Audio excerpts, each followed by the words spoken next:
JEE main का magnetic field का एक क्वेश्चन है। इस क्वेश्चन में क्या कहा गया है ना कि एक वायर है जो कि यहाँ से आप देखिए इनफाइनाइट से शुरू होता है ना, इनफाइनाइट से चला और ये बी पॉइंट तक आया है, यहाँ बी तक आया।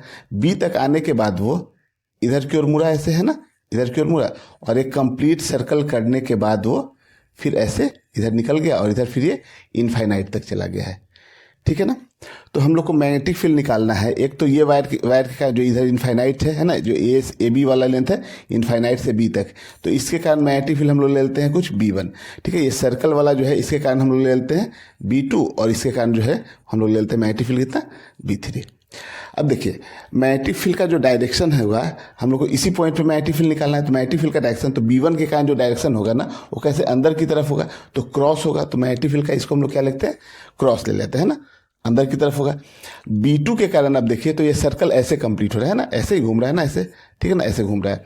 तो देखिए मैग्नेटिक फील्ड हम लोग कैसे लिखें, एरो के डायरेक्शन में इसे उंगली को रखे ऐसे, तो ऐसे बाहर की तरफ है ना। तो B1 जो होगा ना ये क्या हो जाएगा, डॉट हो जाएगा, ठीक है ना, बाहर की तरफ। और ये जो B3 हम लोग इस वायर के कारण जो ले रहे हैं, जो B से D से होते हुए C से होते हुए इनफाइनाइट तक जा रहा है, इसके कारण भी आप देखिएगा तो अंगूठे को रखिए आप ऐसे, यहाँ मैग्नेटिक फील्ड निकालना है, उंगली बाहर की तरफ, तो इसके कारण भी जो होगा वो बाहर की तरफ होगा। तो यहाँ पे डॉट ले लीजिए, है ना।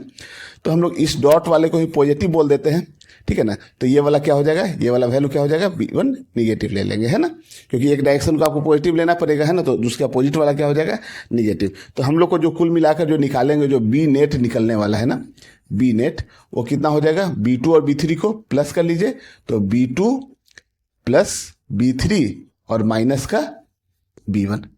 तो यही हम लोग निकालने वाले हैं और उससे जो भी ऑप्शन यहाँ पे आएगा वो करेक्ट ऑप्शन मिल जाएगा हम लोग को। ठीक है। तो सबसे पहले आप देखिए एक चीज कि ये जो ए से बी तक का जो वायर है ना, जो दिख रहा है ए बी वायर, इधर तो इनफाइनाइटली लॉन्ग है। तो ऐसे कोई वायर हम लोग, जो हम लोग मैग्नेटिक फील्ड में हम लोग पढ़े हुए हैं कि जैसे मान लीजिए कोई वायर है ऐसे, है ना, इधर इनफाइनाइट तक गया हुआ है और इसके सामने यहाँ पे r डिस्टेंस पे हम लोग को मैग्नेटिक फील्ड इस पॉइंट पे निकालना है, ठीक है ना। और ये वाला जो एंगल है ना, ये एंगल कितना हो गया, 45 डिग्री है ना, 45 है, ठीक है। वायर अपना यहीं से यहीं तक है, ठीक है ना, इधर इनफाइनाइट तक गया हुआ है, ऊपर में कोई वायर नहीं है। तो मैग्नेटिक फील्ड जो निकल के आता है उसका फॉर्मूला होता है μ0/4 I/r, और साइन इधर तो 90 डिग्री हो गया इनफाइनाइट के लिए, और माइनस हो जाता है ना, ऊपर की ओर वायर रहता तो 45 प्लस का लेते, नहीं है इतना वायर तो माइनस का है ना, तो साइन 45 डिग्री ये माइनस का हो गया, है ना, यहाँ पे माइनस लग गया, ठीक है ना। तो इससे हम लोग मैग्नेटिक फील्ड निकाल लिए B1, ठीक है। इस तरह से B2 के लिए जो फॉर्मूला हम लोग यूज करते हैं वो कितना होता है, μ0/4 I/r, है ना, सर्कल के लिए। और एक लूप बना है इसलिए यहाँ पे हम लोग एंगल की जगह पे कितना ले लेते हैं, 2π। दो लूप बनता है ऐसे तो 2π × 2, n लूप बनता है तो 2π × n।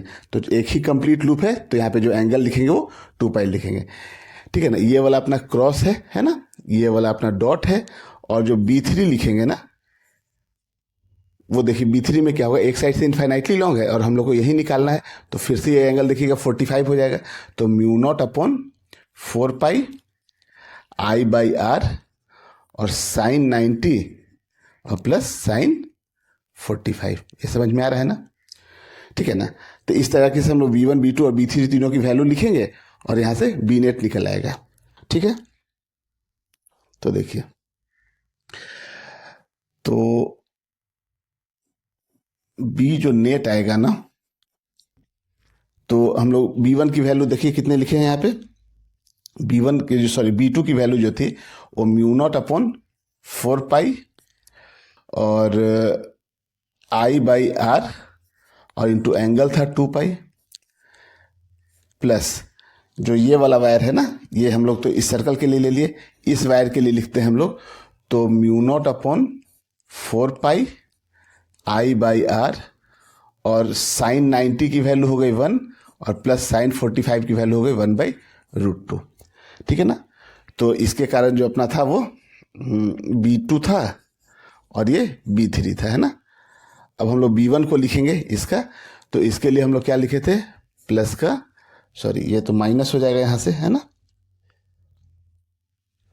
माइनस का μ0/4 I/r और 1 माइनस का 1/√2। ठीक है ना। यहाँ से हम लोग क्या कर लेते हैं कि μ0/4 को कॉमन ले लेते हैं, I/R को भी, है ना। तो यहाँ से देखिए क्या बचा, यहाँ पे 2 रह गया, है ना। प्लस का यहाँ से देखिए 1 + 1/√2 रह गया, और यहाँ से देखिएगा तो माइनस है यहाँ पे, तो माइनस का 1 और प्लस का 1/√2 हो गया। ठीक है ना। तो यहाँ से आप देखिए तो μ0/4 और I/R तो अपना है ही। यहाँ से देखिए ये माइनस का 1 और प्लस का 1 कैंसिल आउट हो गया, तो यहाँ से क्या बचा देखिए तो 2 और 1/√2 + 1/√2, तो कितना हो जाएगा 2/√2 रह गया, है ना। यहाँ से आप चाहिए तो 2 ऊपर से फिर से कॉमन ले सकते हैं, तो μ0/4 I/R, और ऊपर से अगर 2 हम लोग कॉमन ले लें तो यहाँ पे क्या रहेगा पाई + 1/√2, है ना। और इस 2 से आप इसको 2 टाइम्स में कैंसिल कर दें तो μ0I/2R, 2πR, और ये कितना हो गया पाई + 1/√2। तो यही आपका करेक्ट ऑप्शन है। ठीक है।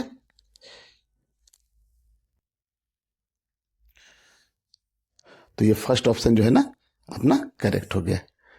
ठीक है, नोट कर लीजिए इसको।